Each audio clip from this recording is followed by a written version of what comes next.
Yamamacho mama kwa bahaya TV XYZ and power 97.9 FA radio XYZ 93.1 and there feeder Kasiebo Tratu on our tremu and yet Erebramo and Jofe TV XYZ so it's a minano ye free young main studios are one number 37 Abebrese Street Osu Accra voter power 94.1 Ebefebi wo sharp water crowd in Sroma FA wo crank tabu mo jazz kanjinyame ewo sampa nana mo afogo so Western Radio Eziama Elembele KFM 92.1 Wokpaza Angligi FM wo ball Vinci Radio ni TV dunko no fin Atom Local FM was a Citro High Radio Wobechim Radio SM Online.com ni apo 68 FM wo Virginia USA tune in your power 97.9 FM Radio SM Online.com ni apo 68 FM ewo Virginia USA tune in power 97.9 Desi Radio Whiteley Adam for Radio or Power Life Radio ewo UK OPD Radio or UK my XYZ Online.com multi TV Digibox Neso Radio channel XYZ Suka Sebo na mo Facebook we power 979 FTV XYZ Ghana YouTube also XYZ Broadcasting Los Angeles Television of America and Ghana memo asuka Sebo na mo na uko Wimpan Sampa Wodi FM opusiga Kasebo enam ho Rich FM ewo asinfo so Shaman Potem ye wonyansa po FM so ye live ewo honom Gateway Radio ewo Kwanta South Damba ye woti radio so 101.5 and asunyan Potem so ye wo Bunu FM so 107.5 and ife uko eye Bogo so akasebo enam ho 20 FM so na Sunset Radio ewo bibiene ipamuchewo Kasiebo no nsemo ebedimu akotimbini Aseye show my Ghana enwumasia so ediato edisuafo a bepem ne woni a wotro BEC so hye ya womunya school placement ni bi se womunko makomanto omyam ento ankopem nafu akakra di animu no na obi a ensa aka ne de among bese makumaku edu wanga na musifu no wode nkrata koma His Excellency John Dramani Mahama say wanga ba omemu ye de ho ma ne bobebremu Osofo ye ohwo man Ghana yensa ase ne obade ne peye ode ache yenso de kokobo ye muodura kwama de hia wo mu se yenso ene yensa ase na mpanyifo a won no wohwe Mahama ke eye edwumadi no eso no ye ne mo Erica se no won di aprobo no akopem ewo eye ayarsabi ahoroso wo mema eno so amanebo ewo Kasiebo imo Ghana National Fire Service woni atorenchemo boafo nadbo wode afutuo ye mu odura kwama Ghana de hye ese wonya hweye efa ejahhye ehun Ghana Free Zones Authority wonye ofishe duasa na dwumedi akoso wo ho ena mo so mosuafo hwe eye egwadi ni free nimu hansem so e de ofra kwama se Ghana ya gwa ye redi wo mamu no aban aye na adwini se obabua won na won niam awore ye no akoyie e de ama won na aban betena so bosomi makomako enwatwe ne no ne mode mono anye bia akwakosisen Ghana de hye bi akere wo madwene ewo ho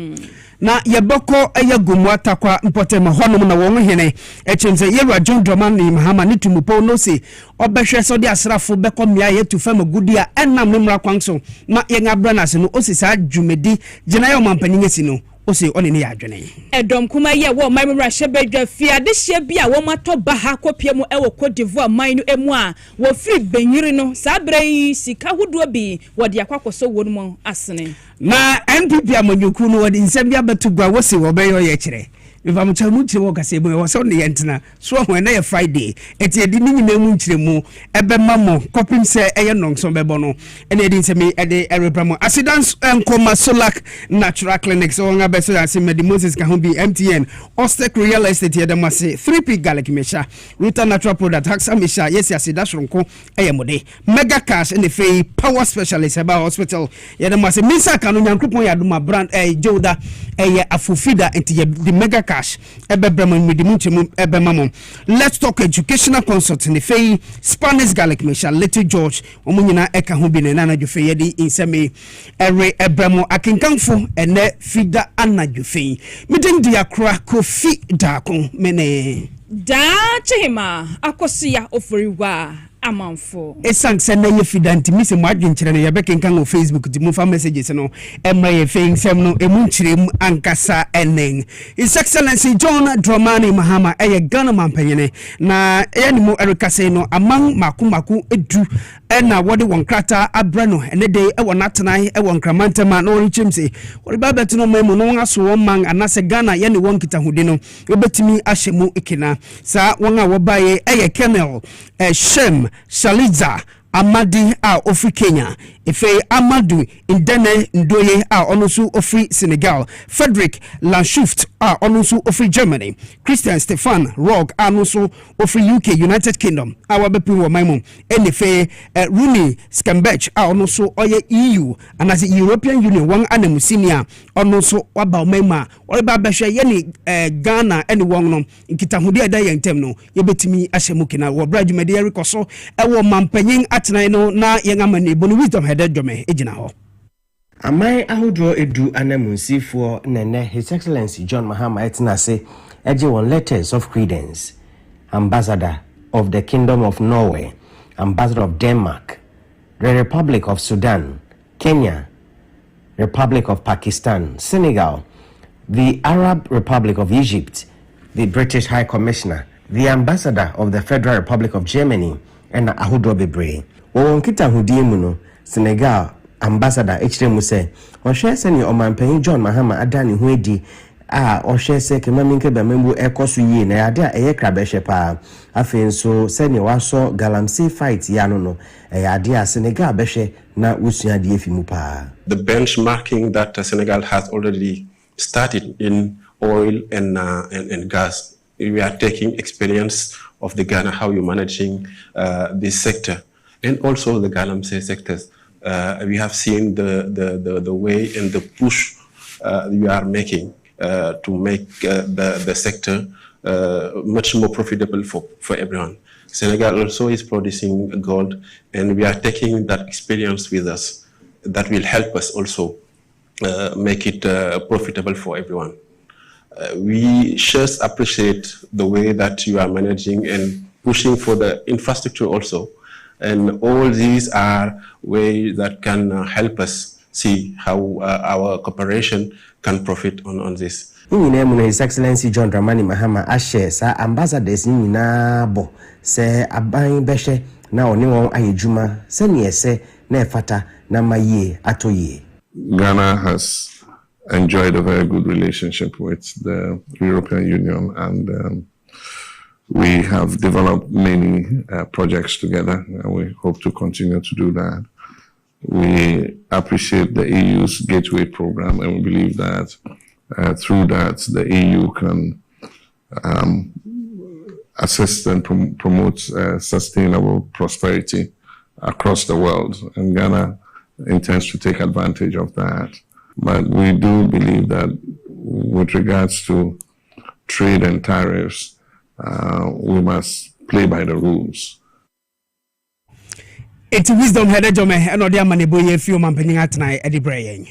Na disuafo ya afia no ye mfimpinu eni aduenu enum wotena se na wocho BEC social no womu school placement ni nyina aba bedadwa ya enroda GES Ghana Education ede honsam ebetu dwa ene ya disuafo dodo no ani age na won soso dodo no ambi enso era ho ni nyina ne sem bebura pem ya wotena se tro social no bepem ne womu nsanka om school yesuku a om be kwanto aso school no enti eno aka ho bia ma sese no disuafo dodo no na toba ha ewo mai emo na said ya fibia no GES ni Ministry of Education wom no ekoba se school placement ne ebia mfa wa ene wom be tete centers ahodo na wakọ na woni penifo akokomutre kru ho na self placement no wakọ akoye bi se ne be ya wo so betimi akonto aso school no ebi nene ena penifo hyase a wo be piem won kamantem emu a not ho ena kire se wom bo akonya to ho ma disuafo a bepem ne wom nsanka wom school placement ne se wom re na womra meye self placement no ebi na no eka ho bi ema so fo be de eche ya wo hwe man Ghana yengumasua so Dr. Clement Park ede nani ekokodi ekire na breyo ne nsɛmtwafo edin komo no ene wo hye awofo bo ene adisuafo ne bo se wom nkoma komanto wom yam wom a wom nyanya wom esuku no ento ankopim October bosome wa fie besim ne de toso ewo afi we yam ne de toso edun wotwene ya nkoda no be hye sese wom be ko suku ne de na obia ensa kasuku a ewo se wom ekonti woni a wo su wona won ra ho nyina no wom ka omakoma ento wom yam. Assure them that as a ministry and a government, we will do our best to meet our needs, but also to remind them that we have limited spots, particularly in the top tier schools, the grade A schools. and the numbers seeking those schools are many. So it is not possible that everyone will get the school of your choice. But equally, other schools are important and capable of meeting the educational needs and aspirations of their wards. So my visit is to reassure parents on behalf of the minister that we will do our best and to have a first-hand experience on what is happening here and how well our team is performing with regards to helping the parents and the students to resolve the reasons why they are here. Well, I think so far it is going well, and I'm expectant that even if we are not able to solve every problem, we will be able to solve most of the problems. As I said earlier, the reporting date is 18th of October. We set the date deliberately to allow for ample time so that we can iron out all these challenges to make sure that by the time students are due to report, these issues will have been properly. Adishmama way your so for be your show my Ghana young so Dr. Clement Park and yatin in Kenya wash this young for in our boss one kuma enter one yem and try and copim October bosomino emono natural se bibia ye crado na 1 year was set walk now caught to one suku so I want to a so suku who don't know one so enya quenya etusana mono. Yentua Kasiebo no so na Ghana Medical Trust Fund adibia yera John Dramani Mahama ede abase sebio wonga nyarewa bia no ye den na obekwa yarasa bia sikampo ode behwe ho no eya na aiding to se obenya sa sika ne bi no ode sa adiwe abase wo betumi ede ahwe ye nuanom a wonga sa yare ano eye den ebi eyinam so administrator order sa bia yi ano eye madam obobia dako opoku ena one ne mpanyefo wonga fiase erebontua ewo mantam ahoro nyinamu ene fe 5 teaching hospitals ene fe regional hospitals ni nyina mu se na be obetumi hu kwan obefa so na ode bebua ye nuanom a wonnya sa yare ebi obra obobia dako opoko ne ni domi wokoprom ayare sabia ahoro no ne nsantwefo oretwetwe nkomo no okirem o se eyi yanamonto a yera John Dramani Mahama na bang no woritu se na be na ye nuanom yi obetumi aso won ase ni infrastructure, we're doing equipment also, so is the whole wide of areas, not just patient support. Patient support is not even starting now. For now, we need to talk about the prevention also, and then dealing with the equipment replacement, equipment that we need, so that people simply can prevent some of these ailments, because we are dealing with non-communicable diseases. I think that prevention is the first thing that we should be looking. Madam Obobia Dako Opoko administrator edi Ghana Medical Trust Fund anase ne yenim se yefreni Mahama Keno ena mote ne no yentua Kasiebo no so na Minister for Trade and Industry ne field science agribusiness Madam Elizabeth Ofosu Ejare ono din sema to go erichem se abang se obeye ne obetumi biara se ne beye yenuanom a wo mo yagwadifo anase won a wo mo abuadwuma wo man mu nso no won adwuma won abue no nema be konkan ede ama won na wochirem se anamon ene fe dwumedi ni chichaya abang no edi aba no ebebu yi papa se ne be o mangana young industry akoro no wobetumi ejina won nan eso Madam Elizabeth Ofosu Ejare edi nsemi etugwa ewo mfishe duasa a Ghana Free Zones Authority wongedi na woripa ho entama honom enodi nsemi etugwa ewo honom wisdom hedejome ebetu amane boy so Ghana Free Zones Authority enya infishia eduasa na ene wabra wapa won dwumedie ho ntoma sentita wode atoso ene se transforming trade, empowering businesses in Ghana. Paypa oda Ghana Free Zones Authority ano Dr. Mary Ewusi edina no disem etudwa echiremu se Ghana Free Zones Authority in the last 30 years no edijuma ahodo bebre ya ebi ene jumakuo ahodo no obomoden se obeboa won na wetumi enyi ne watu ne din se their massive contribution to business growth and development. Industrial zones ya ebi eye afienya boankra ene shamano obetumi aso ano na etumi ejina brane. As CEO guided by the board, I am committed to repositioning the authority for the future. My priorities are very clear. My focus for investment promotion is to attract more investors and ensure that the enclaves at Shama, Buankra, Sekendi, and Afienya are fully populated and vibrant. Owie no na dwumedi a wɔde agu akwan mu for the 30th anniversary celebration no oboboso ebi enie. Even as we celebrate, we are very mindful of the challenges ahead of us. Funding constraints have slowed the development of our enclaves, and raw material shortages continue to affect agro-processing enterprises as well as those in metal fabrication and other sectors. This is why policies such as Feed the Industry and the government's agribusiness policy are so critical. Minister for Trade, Industry and Agribusiness, Mame Elizabeth Ofosu Ejare, ya osanso ye mrashibidweni ema Techima North abatwan peswaso so echire mu se emredu se Ghana Free Zones Authority odi dwumedi ahodo begu akwan mu na ne beka no business evolution no watumi ejina brane. The theme for this anniversary, 3 decades of impact, empowering businesses, transforming trade in Ghana, is both a reflection of our journey so far and a declaration of our vision for the future. As we commemorate 3 decades of impact, empowering businesses, and transforming trade in Ghana, we are reminded that the journey ahead requires a renewed sense of purpose and collective commitment from all of us. Ne krakra ono so edi eniswade hunu ya ministry no ewo edi todwa se betumi aboa na businesses etumi enyi ewo oman Ghana mu. With the implementation of forward-looking policies, the strengthening of strategic partnership, and the guidance of the visionary leadership of Excellency John Dramani Mahama, the Free Zones Authority is well positioned to usher in a new era, and I trust it. The next 30 years will see Ghana consolidate its role as a leading investment destination, as export-led economy, and a benchmark for industrial transformation across the African continent. Because after all, we host the Africa Continental Free Trade Area. Wisdom Hedejome no dia mani boy ebreying.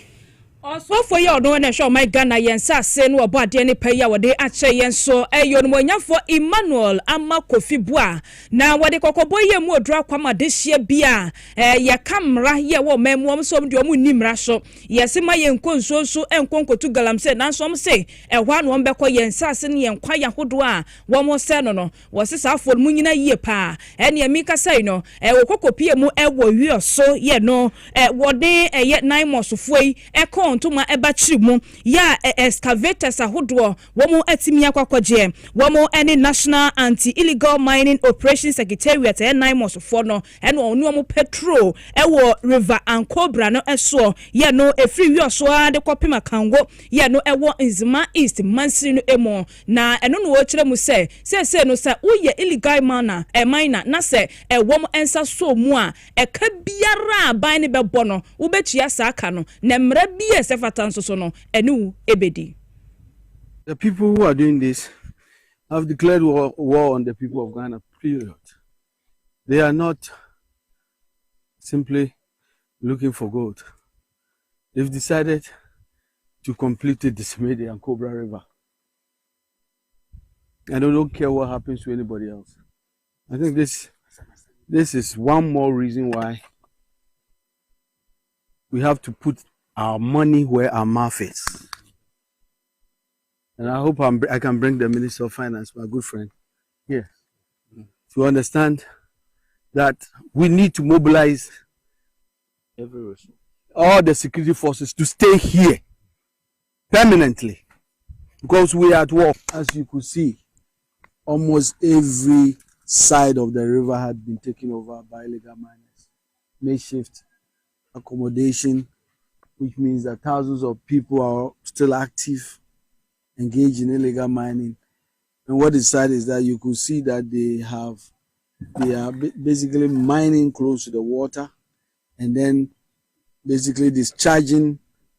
all those chemicals in the water, pumping it out and discharging it in. That's really the modus operandi.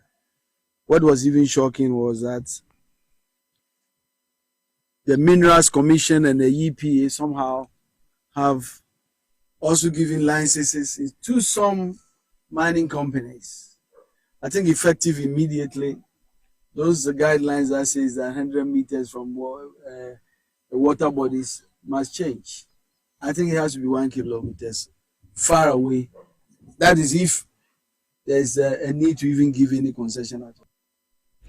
Wey ayon monyamfo Emmanuel Amakofi Boa ena de shimama yatine nkanti ne ye ka galamse hu nsem ewo mamu a wo mo declare war pa wo hwe nso no na etwagu no a na cha se river anko bra no no ena ani ase ko wo manfo tie simu ne galamse wo mu di ni se dendenden wo sisese no aban no nani abre ewo safo ni nyina eso Galamse nsem kroye mo na odikro a owo gomu atakwa a no wo gomu atoyemense no nana ata kwakwa ejiri opusu a otoso song ana ochim se oni yera John Dramani Mahama ya adwene Ghana mampani se ode asrafo beko yansu ahoro nyina akache na bia yeri tutututu fema gudia ennam ne mra kwansu no yankotu on susa no opanyi o se oni yera John Dramani Mahama ya adwene ode nsemi tugu awabro ne yenga mane boni eye Alex Donko eretwetwe nkomo state of emergency se law na abra other means na I this is a government. Possibly, ma galamse will be an by establish military base. It's a military base for those areas now. At least one bar, two wapam.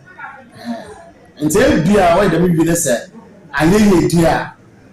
about your wife should say, why establish a military base for those areas now. Ababua. He said, "You hold the supumba. The bones soon so call. And since you DC Kasai, Nasa made on MP, was made there. Since Bema machine to borehole. Okay. But we are cool now. Go to Yama. Ena 9 kofi entry ofinam a otoso anan ayo hene ewo ewutu ayensu akọ nsudi adesrede koma mebum ni se wontwe wo ho efrefri galamse ho adwuma ni ho na om no omumpa mo sa na adwuma kakra omumfa support na galamse ni mrafom kakra ebise so mo nyina che omani sisu se galamse de bebo om de a omunka ho se nipa dom no bre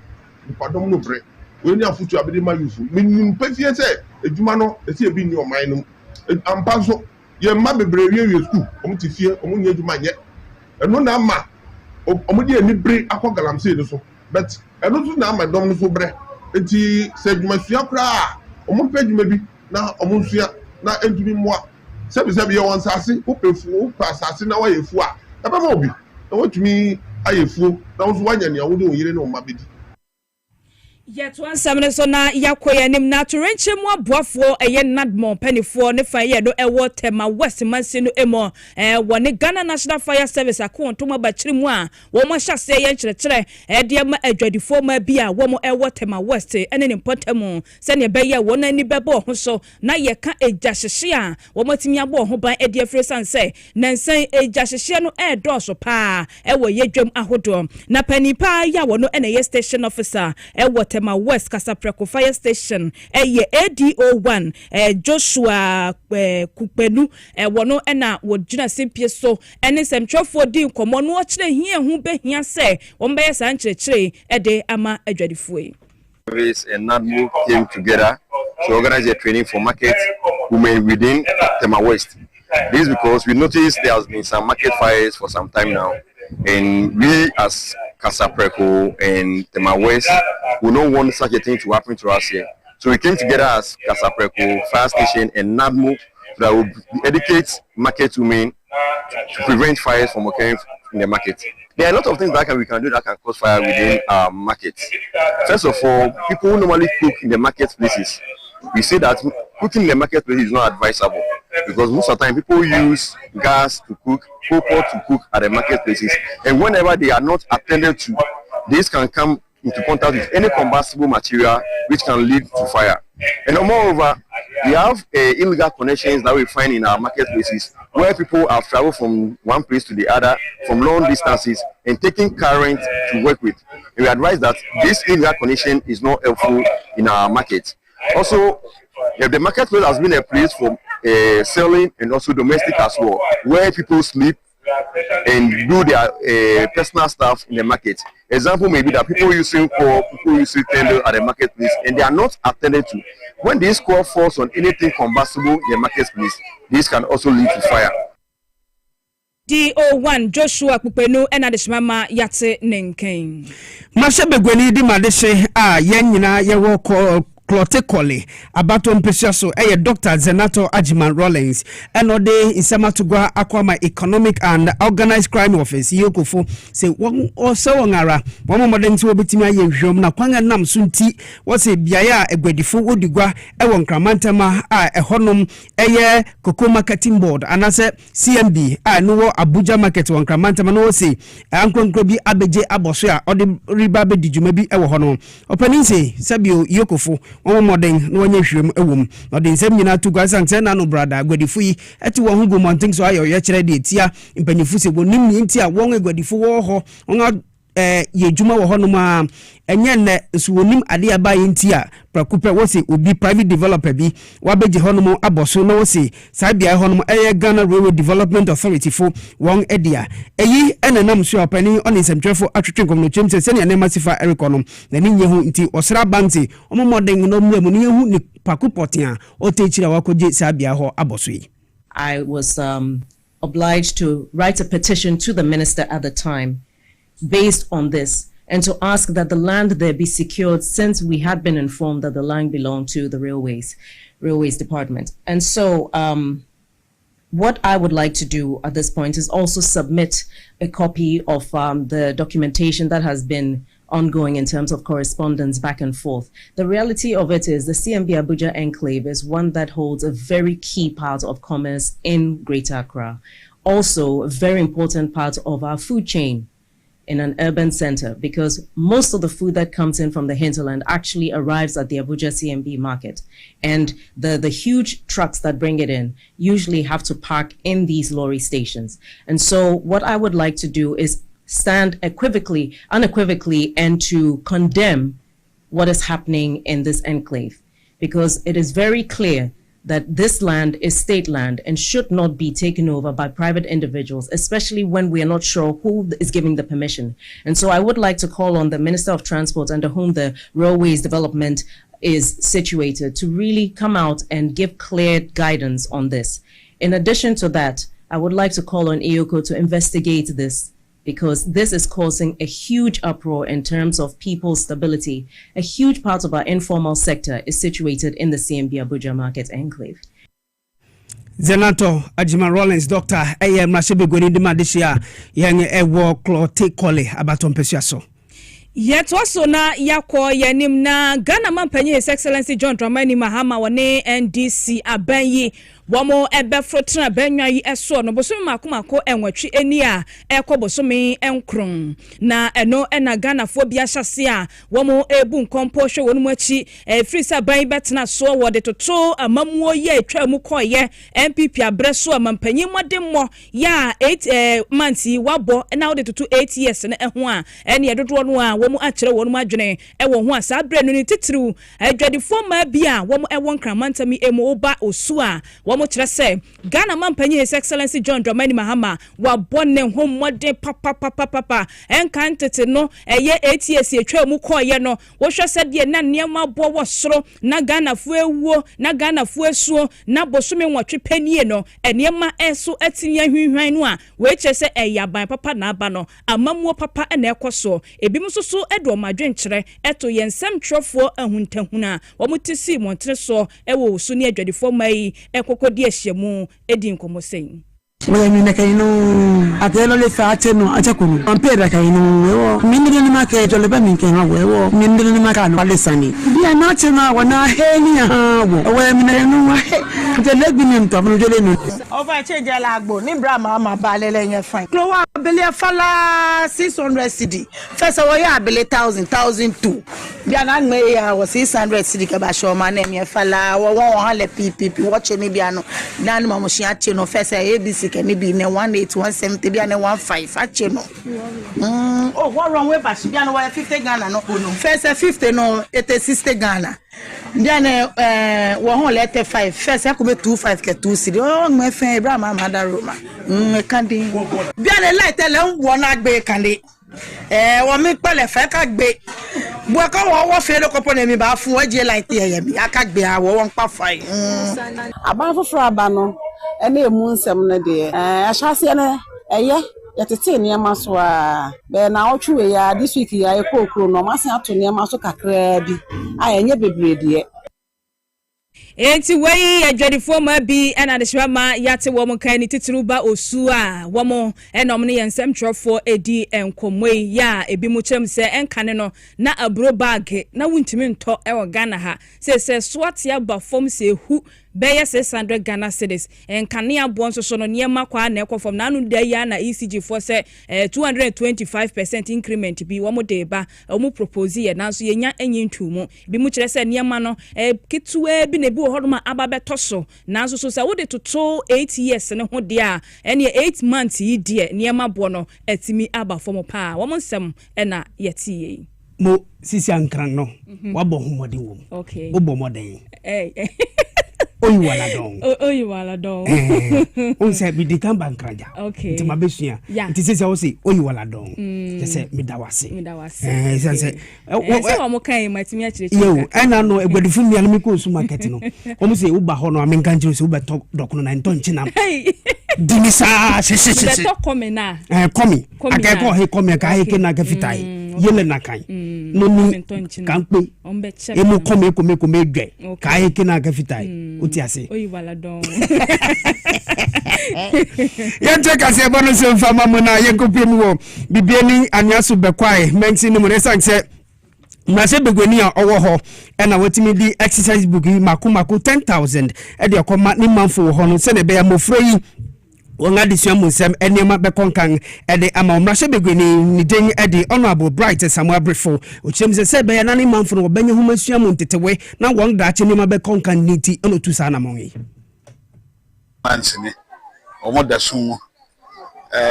elise omo transformer say na omo hwe ani mu say ye thank you to no be ba na omo de ato ye ni na ye hye thank you to no so ade be chame aba no ela ehu say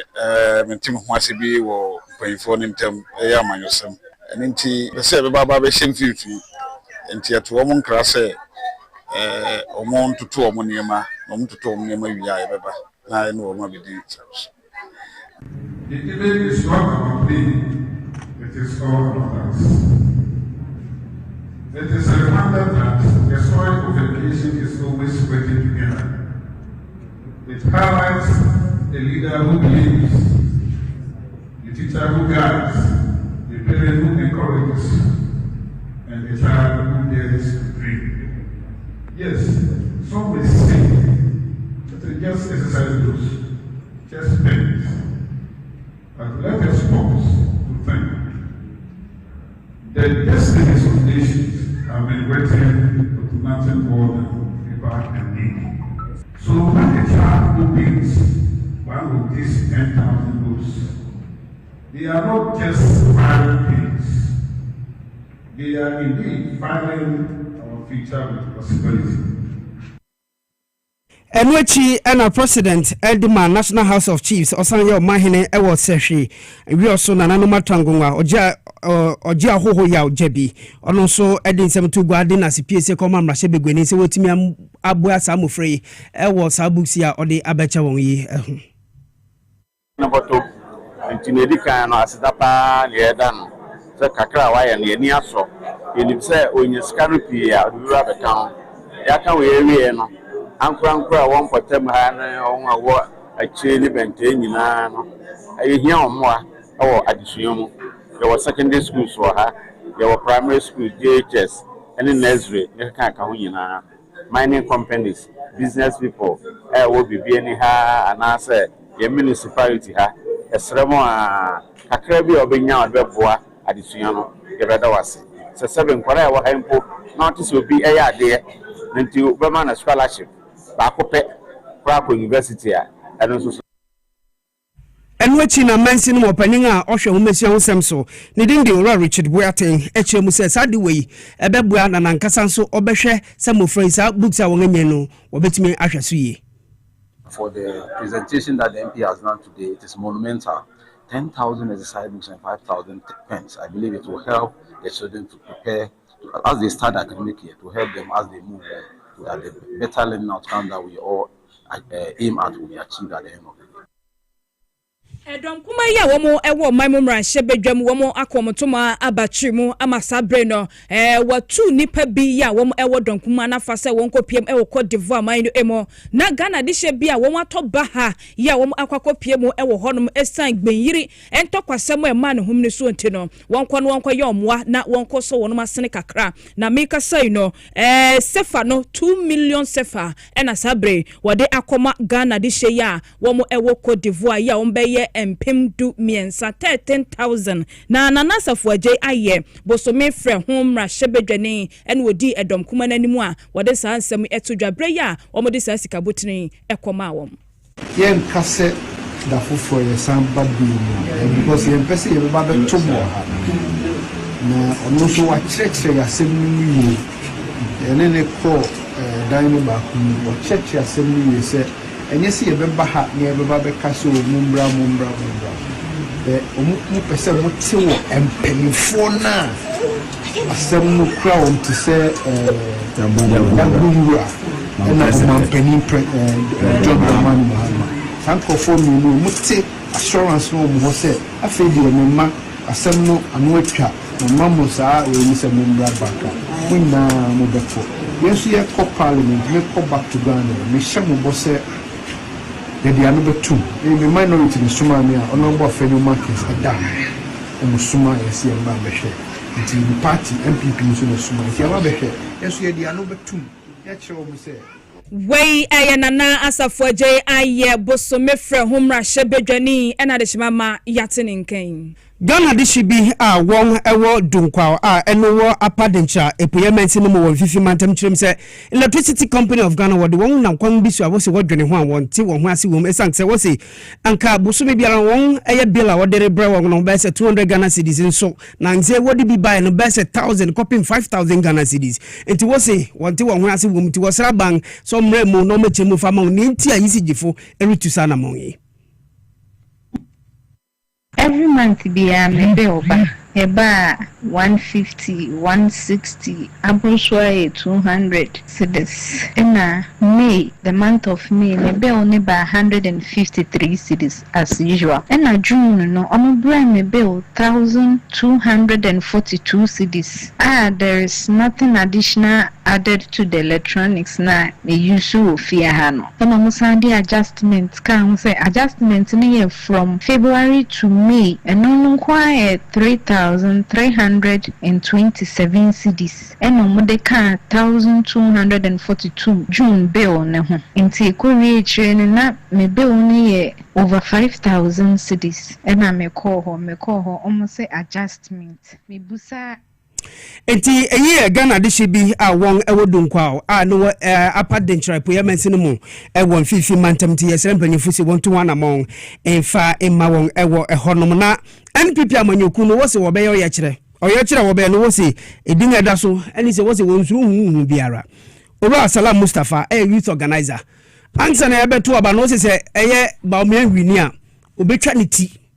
na nkasa ono Salam na obetwa ne ti efi o man mu esante ba o me abewini ena Johnson ese educate aga en na ye usane se ena oni John Mahama no mu won go twa won ti efedi wo se won so ehunahuna eden na esi yenkote Mustafa Mra. NPP people are being harassed. That is the kind of government we are having today in Ghana. That is why my friends in the media, all of us, we need to stand up. We need to speak out. Our country is being destroyed. The youth of Ghana are no more safe. They cannot speak. We will not allow a government to turn us timid, timorous people. That is not the youth of Ghana. No, resist oppressors' rule. We are going to resist. We will resist oppressors' rule. Salam Mustafa, MPP ni but mami bizao. Inte na mu ni oppressor rule. Ako. Yes. Brother Yesu. And Salam Mustafa, what is called oppressor? And yes, and walk on. Oh, he back can summon you no can edit will be voice the best. And I'm what is called oppressor. Or so moons don't Ghana how mutie no. I know the omu huna. And I know why Ghana has. You tell my wound to me. Yes, young am contract. Work on Jessica. What's a Vakoya Kwang, any squad and 1 year. A bank brabi Zamano enthusiasm. There be no young Mobile in 2017. Nipe be almost a normal Juma award, Hifa. What you want or two in Zaman. Obeka Bribi. That be the Shemuni, and to see a flower him fear no bisa no. Bisa one sa. And you send you oppressor. You know I oppressor. It's almost 23rd one September. Wait. Almost I'm so ready. 10 just 8 months into opposition and I'm Mustafa Mami Ganjra we say and the movement in opposition I tell you papa. Hey, young lady who begin and now me yakwa by election. Okay. A branch bit in chain. Ongo Brenanwa, one to power is a person power in 2028 and institutions like XYZ Broadcasting Limited will be collapsing. And I make I say, who the collapsing your company? Nanum Nakano with it. Peter Kurante, Peter, what's the going anymore? Almost almost Huna. Obi Ekufado be your president nana be your president wo memu no akacha infusi odini zabe gumu sorry we adu wo memu move any do mayen me atu mini kurame 1992 constitution o se me ameti me na atu mini kurame eye o se yen konti mayen kwai mami nko mami fa sidan kuma so like natural clinic esan se o se me nka kire se mo awo awo problem mumba hono no betimi abu amedu anajifa na mutimi na bacho so like natural clinic o kokomlemle oben Harvard Senior High School no it different was 0553932631 na ko hono ko je ayarhwe mpacho MTN fu se me nka kire se eye MTN was a free after one or extra no what the aba and to modern for who Jim send a bear old data bundle when you are bear nkomo awonu business partners mu bedi nyina no eya de se mbutime dina enya de se benya twintwana mu biara ewum nti wo mu se mi kan che se bo modern na dial *550# *550# na se udu hwadi mu no anya free after one ibi na won so wotimi ni eya wabusuafo data ho sentimi akosoro amawo na wadwuma so akonkan medimosis fu se mi kan che mu se busumi aye wo mi no eya busumi aye de esi honom se prostate hu sensem ye de Erica eti bomodin ko won ahwe nyina mu ewo eye Ghana hanom na wo so kohwe u prostate hu sensem uya beri matitiri wa bomodin ko honom enti ko eye ministries eno wo Ghana Highway Authority one yard num anase bra a dental barrier woman police station no and a right opposite adekojo woman school for the death no and I didn't mhwe wa shaima na kumase so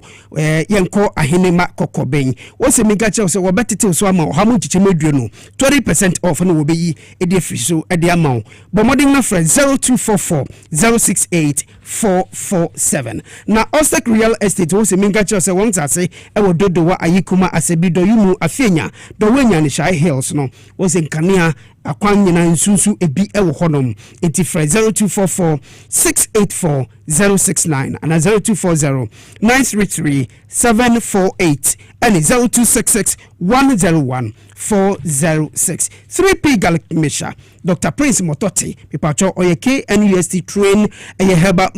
doctor e adise mpanifo agenedu ni nyina atum enti 3P no unya bi no numa wo general body pain anase utina sikakra na nanga ititi kasimoso na rotete wafui ayekese mepacho 3P ena bebua esanse eye 100% garlic ena wode aye mepacho bebi biara yeto ngedruga na fane nyina odu honoma ubenye bi ato okanshi kofisan bi wo Kingswalk ebi honom tema community 5 Late George asiye honom Medina ni St John's nkoto bi wo health alert shop ashaimanfo nkoto bi wo Ecus Pharmacy kaswa eye type of Judah friend was 0248 928 824 and 0201 000 021. Ruta products, Ruta Mishano, malaria edru, na Ruta Titanic nso for typhoid. Ruta Mishano, Roni Pebianum, Fibiara, Ewum, Etimi Pacho, Ebebusu immune system no, Mawotimi Ayetume ye fra 0244 503 443. Haksa Mishano, Fuyari edru, mi pacho, Mudidin Sumunya Keseda, Uni appetite nso mi pacho, Haksa Mishano, ni capsules no, eno ne bebuao, eti uye juma kakrebi bebuao, use wenisi briuni ade, mi pacho, enya de se bebuao. Food and Drugs Authority for AJ, Haksa Misha, and ni capsules no, atum, enti Kokard Pharmacy wa Medina Kotobi, Okanshi Kotobi wa Repash Ventures, NFA, Jukad nso, workers wa Little George Watema Community 5, for 0240 238 310 and 0203 822 855. Nyamia duma mi pacho mega cash no yeguso etibo modern na foul phone no na dial star 426 star 5#. XYZ Broadcasting yeni won eni akabache ma yegina National Lottery Authority one Caritas platform so eni edisa agoridi ere ebremo utwa ba kubiara 5 Ghana cedis. Power Specialist Eba Hospital, hepatitis A, B, C, no, or one way do fatty liver, prostate, ulcer, fibroid, and the kidney stones, no. But your power, see me catch us, obetimia bow, until you want to do nibi. JKG, a marine drone feeder, 1 2 months in the 4, it's a modern pibinanum, we are very mangutodia. Hebati Michano, a boosting immune system, Kwabenya ACP Quantiponiso, Power Hospital bus stop, Wong, Ewa Kumase. O fiyase busuntwe kwantiponi so ewo du ya junction takrade won ewo anaji estate wo ben hatama rural bank no for 0244 544 442 and 0200 383 831 and 055 797878 na bribia enkosuye informal let's talk educational consult mi pacho won ewo teshin wa estate ho obenleje kuku municipal assembly no mi pacho ubetimi afre 0249 069 821 esanse uba wonye busumi esia no ye be kire na de humesium akwanso ma obenyim no bon se you abofra no yenga kire no adi papa eyie en bi pacho social media so ana Facebook uko Instagram LinkedIn nyina no hwehwe ye esanse let's talk educational consult today we are building the future through children minsa kano nyankrupo ya duma joda ipamochao eya fofida enti ye di mega cash ebebremo na utwa mipacho mega draw no ye bete just 10 Ghana cedis pe ubedi to the tune of 16,000 and over 16,000 and over and yesika kuma nyobayane dialing star 274# star 274# star 274# na fa hu jemubi mipacho exactly 3 p.m. Monday no mega cash no eya misaka promo no ye de bebramo e ka se freso exactly 3 p.m. enti to fa hu jem na bibia nkoso ye efa emau elho na Spanish garlic mixture and any capsules no eya dru papa mipacho pe binanom na niema nkoso ye fa mau kakre bi behwa na se junso de halitosis oberima wenum kano nkoye ene fe obianso so no ubunsa na obi di wa ni calendar no emwa mi pachoka hallo seba wo kanshi tina tete bi wo ho repair bi wo ho widama wa shaiman Ecus Pharmacy House of Drugs and Educat Pharmacy wo kaswa Medina funko eye dependable heba home na Koforidia funko tobi ewo benob mi pacho frewon ewo 0266 114 111 Little George ewo community 5 osemika chiro se Koa Misha Koa Plus Dominion powder Mr. Kill and the minerals ahoro nia yedi healthy juices and so yedi mani bi aye ediaba no and also ebi ewo yenga asye honom Van Chaco activated powder so ubenye bi ato efe sabasco bi tese so ebi ewo Little George asye honom mi pacho freno ewo 0243 140 213 ebe jina yiso akonom X natural mineral water ebe CCI de ni jedi Kasiebo abremo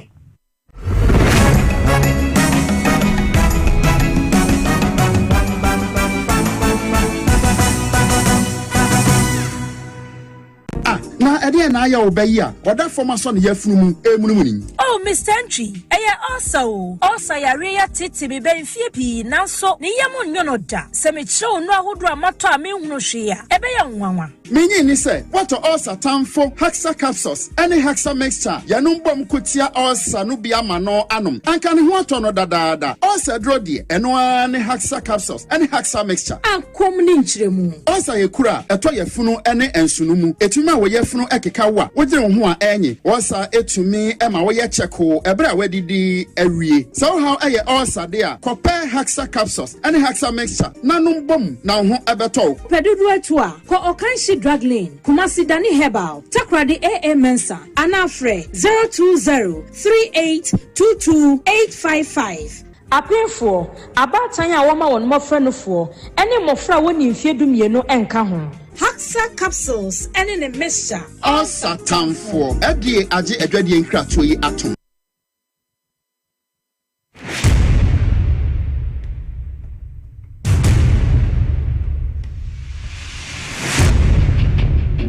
The average human body mass should have at least 60% water for optimal performance in any physical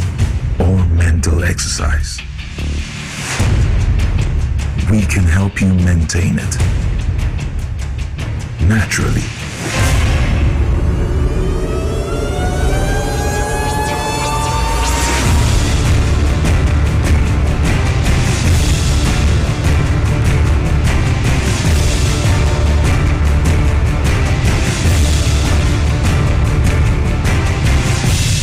X Natural Mineral Water. Simply natural. For bulk purchase, call 0596-273-546 or 0596-273-547. This advert is FDA approved. Yafemna na kwa me taxi driver na enkane na misisi eso misisi na kame na to na twetweme binya 3p garlic misa no aboa me pa ata miracle bi wadro no tese mafu no kra se di sia twemi anka se me humi esi so se me humi ani esi so obeka se di bibi hye me so bi no na ye normal ni bi pi na ti no ti pa me sa 3 days ni na edona anka se de nyankopon di ayi bi ahodi ti ma yi bi anya sam ketwa ana se we de me flower card so na me fa hye me nkwa me me de abe fa 3 years ana asemi gina wa menemu sisinya se mekwa we dia meko bia mu so much medru abe 6 years ni o tema dia me ya maji se ene meja na saya le nenku mi preko ene 4 days ana mekoto 3 garlic mixture ni tema me kase yanku pe no yam se ende ya me no kase me wa tomia me din wa me ntiase 3p garlic mixture ubenya bi wo mamu pharmaceutical shops and herbal shops Fred Piwak e 024-89-288-24 and 020-100-002.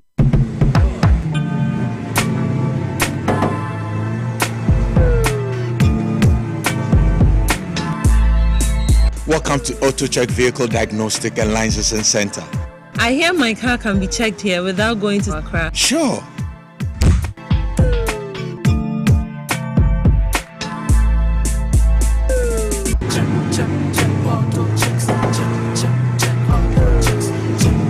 Emission, check. Alignment, check. Brakes, check. Visit AutoChecks at Koforodia Aquadrum Road for the roadworthiness of your vehicle, from saloon cars to heavy-duty industrial vehicles. Madam, your car is now ready for the road. Thank you so much. AutoChecks, check. AutoChecks, your safety, our priority. Check, AutoChecks. Ade, Timmy Sissy. A trifame twice. Kutudwi ade komene ase twetwe me family tinim je meja ene mensem ye mo hyehyeehye na aye titriti na me hu dia menye cheme ba kanena me hawanu no kusisa mishia joint fortis ene never life udompe ene waposo ye woya no etutu no joint fortis ene na ekwa yemu adwuma na de atichima wo hobia no esesie no wuntini na emuya woya etwetwon efiri wusisi edefa wo toase no wo nan ensem ehihyew ayetitiriti medro ene never life joint fortis ene never life enu ane mahoto so FDA ade adwade nkratoyi yi ato Missy Minanano, a group bassa I've been bravo Tibedo Imlenu. As for me, I take very good care of my grandkids. Ye dear grow, na yes, a room maybe crana. me ba no ti me de omo be gumi so weekend no hey memre hey eno nti na me ka kire o say ya no medi garlic capsules poso nyina ebesisi so kama as I stand here my doctor said my whole system has improved very well. Medi garlic capsules. Yes, Medi garlic capsules. Oh, Medimosis garlic capsules. Wa mamoja dini paduani mu efurusani yi na esiesie oba ne barima mahona wodin. Ubenya edoi bi ato omanyi mu pharmacy store frey wo 050-349-4885. Edro yi enya mamofra enye ndi mfie dumiem apemfo ene emma emanofo. Medimosis wunni how FDA ajidwe di nkra tuwi atum.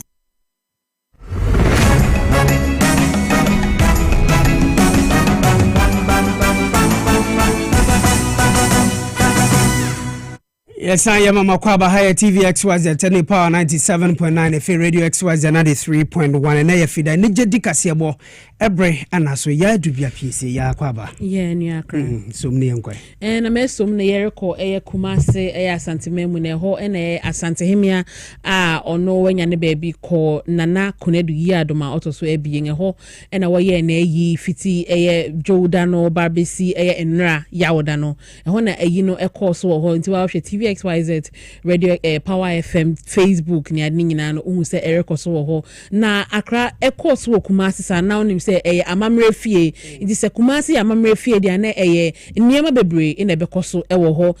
akonfo ahemfo ene ade wonyina enya amre ebekire wontumi ene ade ewo ho nia wo se wo ye nyina no wodi gya wo ohemia ne kwan no wo ye edigya won kwan na akra niema bebre esisi ewo ho no na ohun se bibisa na esia aya na ahoho no wo pre se wo pese wo kokko wonso wo koye bi na emom se wontimi enkonkoye bi ni ntino na wo se wo twentwen so ewo baabi na igwe Nigeria Igbo Kena o Ghana ha ne ho nsem ba bebre no okopie mu Kumase da wukuda na okopie mu wukuda no bibi course wo ho empanfo a ana emrante ana ahemfo ana se achiame a wo hwe otumfo ne da nsem nimu ni ade no won ampene ema Igbo Keno entimi anko hwe otumfo ankochia ne nsem na emom o ma ne baabi ejina ehome nti se oba Asante amemre mu ani nyina no sa nete na ekopie mu Kumase a nipa titiru bi a ekotwa mu wo ho NDC fo mpenfo a eka ho Owura John Dramani Mahama ene mpenfo eka ho bebre ene ekopie mu Asante memu ana fe ene ade ewo ho no na nra wokosie Asante Hemia ewo bemu na bemu ansa na wo kwakodu bemu no ogina ewo bantama ho ene wo amamre ene amani bi edema ohemia wonya ne baabi ko na ewie no ene fe wode ne ko bemu ekosie yen ohemia ana Asante Hemia ewo ho Nana Kunedu Yadoma otoso ebiesa wotimi ekosia no ekopre na chi krakra ewo ho na akra amamra ekoso ewo Kumase no nkranfo ebai ebeye wonde wo ho aigbefo ana anwonafo enso ebai ebekire won tumi ewo ho efei ogwafo a wo Central Region enso wo bai ebekire won tumi ewo ho nti na ukọ Asante Memu fiti Joda ebesi Yawoda ne dia dwumadi bebre na koso amamre amane enia ekire se Ghana fo na efei nia ekire se wo Asantefo ana wo akamfo no ekoso ewo Kumase Memu ana otumfo atenase ewo ho mpenfo a efi France, Canada, Peru, Barbados, NFA, United Kingdom, Suriname, NFA, Sierra Leone, wonyina ebai ebeboa sa dwumedia ekoso wa Asante Memu aworisie won Asante Hemia ewo ho na akra yemfi honom ne yenko boso wohwe me afade amahye ya t-shirt a mehye ya boso festival kokonte cuisine na wodereba amafo bebre wo ho a wonni kokonte na wonni kokonte a yende yemfa yen ho yen a ye wo boso efi boso a gwanfo de yesi yere kokonte cuisine ebekoso fida 3rd of October October ne da etoso ebiesa ekosi October ne da etoso enum na wo beye sa dwumadino wo ho dwumadino na dwumadino wasene ne ma bebre ebekoso wo ho ebi enwom to efei amane ene amamre ene ade nyina bekoso empire ene ade efei competition aho bebre efei health activities wa pomoni ade nso nyina ebekoso ha wo behwe ene nyina ade ama wo boso eno ewo epoe mantemu inti eye boso kokonte cuisine celebration 2025 no na wareton sa e de afre eye omanfo nyina samomra eye boso amanfo bi nim se wofre wo se enum boso na emom wo se wonye enum boso wo ye bosofo inti warefre eye omanfo nyina samomra eye boso da etoso eye October da etoso ebiesa ekosi October da etoso enum eho na sa adwumadi no ebe koso ewo ho na akra mere sorry to no na mere chere mu akire amanfo bi se eye wo hwe yenga na ha won abobra e de Ghana manfo ana Ghana man no ato eye amanfo anim eye abawe bi a wo fre ne denta ne ye ka denta ye nyina ye nim se denta de se ba amamre amane e na ye ba won a woton eye Ghana musicians e de ma abrofo e wa abrochi memu e bi ti se Grammy Awards obi a odimu atintin men a se ba e te worefe eye Ghana fo e de won areko eye Grammys na ono sa abayo no odimu kena ewo ho pa wo friend denta afei wudimaya eba se won ton Ghana ana won ton Africa ha nyina enkoma abrochirfo na won hu se ne Africa ha ye wadoye abranti we o YouTube sa YouTube no ne reach nyina no se oreton yen Africa ha se ne Africa ha nyina yem nyina ebebo ma e baako ne yen nyina yen movie forward no wudimaya na afei Ibrahim Mahama amanfo bi Kase Ibrahim Mahama no ye Mahama Ura John Dramani Mahama president ni nua berima na mmom ne pese ye kire ne se wo hwe mfoni na eda TV XYZ Facebook ne so eso na wotumu se abranti no gina ho no enye Ibrahim Mahama Ora John Dramani Mahama ne nua na mmom abranti we no ewo art studio a eno ewo Tamale Northern Region memua sa abranti no koni studio ho a obon se o de desk aye niam bebre ewo ni studio ho efe so art niam ne de ofa no kwa ho ai se ne bia ho no tourist attraction inti bia ya ewo se wo na woton Ghana ana Africa ha edema omanfo no won abo boarding ana won abo ngaba so ama won diplomatic passport na sa diplomatic passport we no ade a emu ehia pa ana ehu hania sa enkrofo we ina fe eba Rocky Dawuni ya obi a weje awo ana onje award kra won nominate no sa eba Grammy Awards a eno Africa ha nyina ana oman yi mu nyina abrochi memu Ghana ha ena fe oman nyina mu no se one of the awards we recognize say wuje sa award we na say wujumadi a wudi no so we onye enyumtuni na say wujumadi a wudi no ekọ anim ana ekọ nkan nti Rocky Dawuni efe denta na wudi maya Ibrahim Mahama sa nkrofo enum yi wonyina won ama won diplomatic passport inti sa senya ye rehwe wo ba be sa wo san ba be diaspora jumedi e ba be koso wo omanga na ha efi December 19 ekosi 20th wo enkran pumpuni mantemu ha na sa jumedi no san krofu we nyina nkrofu a woda ano na akra mere so na mere chere se Festac Africa jumedi a Africa ha nyina no wo nyina abomu aye baako se wo de jumedi no e ba be hihye so wo omanga na mu ha na obedi kan aye seminar ana dinner ewo Labadi Beach Hotel ho na obedi kan aye sa won dwumadi no kwasida we 21st of September we na we a 21st no ekokosi 27th of September we no dwumadi back to back into won our diaspora Africa fo Ghana fo bibi mantemu ha nyina obia ana tourist bia opese wo ba na obehwe Festac Africa no na woreton sa e dia fro say bra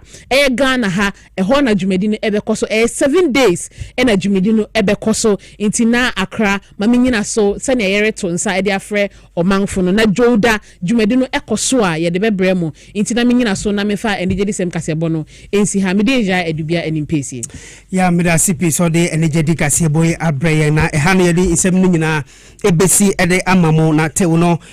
yemia ba kwa yene no wo adwuma mu a osope chamber and hall self-contained rente ewo North Carnation Spinters Manet Agliza Tashin Bush Road Charto Nungwa ene Medina entime pacho yempe agent biara uwo dang ni bi wo ho abomodeng na frɛ 020 851 4426 020 851 4426 intima yedang ni bi yenya baby ne yana manga de hye so ne yebegina na na jofa no nsia bremu Kasiebo no ha ene yedi ni nyinara ebesi ede amamo camera fo MCR radio obi biara newsroom crew yeda mu nyinara se yenga yebekenkan asemi ede mamo midingi akra Kofi Dakon mene da chema akosia oforiwa amanfo damase